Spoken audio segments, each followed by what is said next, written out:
అలా చచ్చిపోతావా 20 రూపాయలు ఆటో వాడికి ఇస్తే వాడు ఎలా బతుకుతున్నాడమ్మా? 6,000 రూపాయలు వాడు అద్దె కట్టాలి తెలుసా మీకు? ఆటో వాడు అంటే నెలకి అద్దె కట్టాలండి. వాడికి ప్యాసింజర్లు ఎక్కుతారో లేదో తెలియదు. అయినా సరే ఆ వీధి ఈ వీధి విజయవాడ లబ్బిపేట సహా సుబ్బిపేట వరకు మొత్తం తిరగాలి వాడు.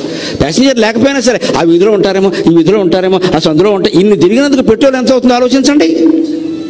ఎవ్వడు ఏ జమీందారు అయిన వాడు 20 రూపాయలు 10 రూపాయలు ఎక్కువ ఇవ్వకపోతే వాడు ఎలా బతుకుతాడమ్మా? ఆ మాత్రం ఆలోచించలేమా?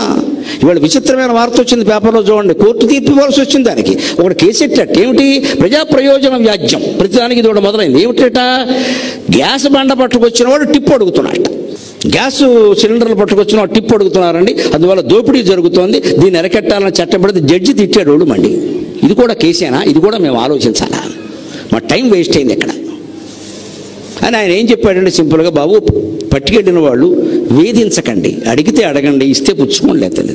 అలాగే పట్టుకొచ్చిన వాళ్ళు కాస్త ఆ బండ 3 అంతస్తులు మోసుకొస్తాడమ్మా, లిఫ్ట్ అయినా సరే కొంత మొయ్యాలి కదా, వాడి కష్టం ఏమిటో ఆలోచించండి. కాస్త దుమ్ము పట్టేసి ఉంటుంది, బూజు పట్టు ఉంటుంది. మన పాత బండ మోసుకెళ్ళాలి, కొత్త బండ తేవాలి. అక్కడ బిగించమంటాం వాడిని, వాడు బిగించి కూడా పెడతాడు, టెస్ట్ చేయమంటాం చేసి పెడతాడు. వాడికి 10 20 ఎక్కువిస్తే ఏమైందండి? మన ఐశ్వర్యం పోయిందా అక్కడ? దానికి లెక్కలు కట్టి కోర్టులో కేసెట్టే వరకు వెళ్ళాలా? దాంతోనే మొత్తం ఇంత చేస్తే 2 నెలలు వాడతాం మనం ఆ బండ, కనీసం నెల వాడతాం. నెలకు 20 రూపాయలు ఎక్కువ ఖర్చు పెట్టలేమా? అది దానవీయలేమా? పాత పేపర్లు అమ్మేసే గ్యాంగ్ కూడా ఉన్నారండి. నమశివాయ నమశివాయ.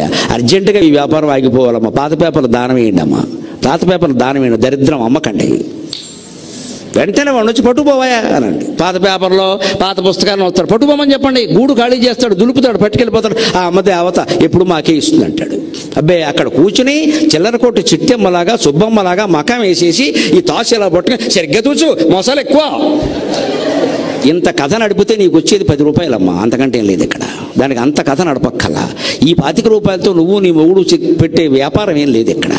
పట్టుకెళ్ళరా బాబు, పాత పేపర్లే కదంటే వాడు ఆనందంగా పట్టుకుపోతాడు. వాడు దాని మీదే బతుకుతున్నాడండి.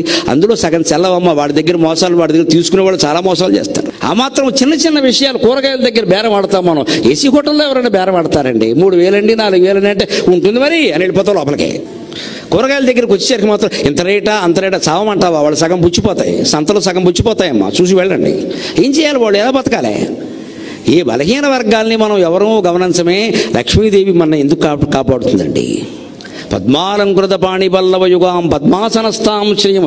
సుకుమారమైన పద్మంలో కూర్చుంటుందా తల్లి అంటే మన మనస్సు సుకుమారంగా ఉండాలి. లక్ష్మీదేవి ఉండాలంటే కఠినంగా ఉండొద్దు, క్రౌర్యంగా ఉండొద్దు, పిచ్చినకొట్టుతనంగా ఆలోచించొద్దు.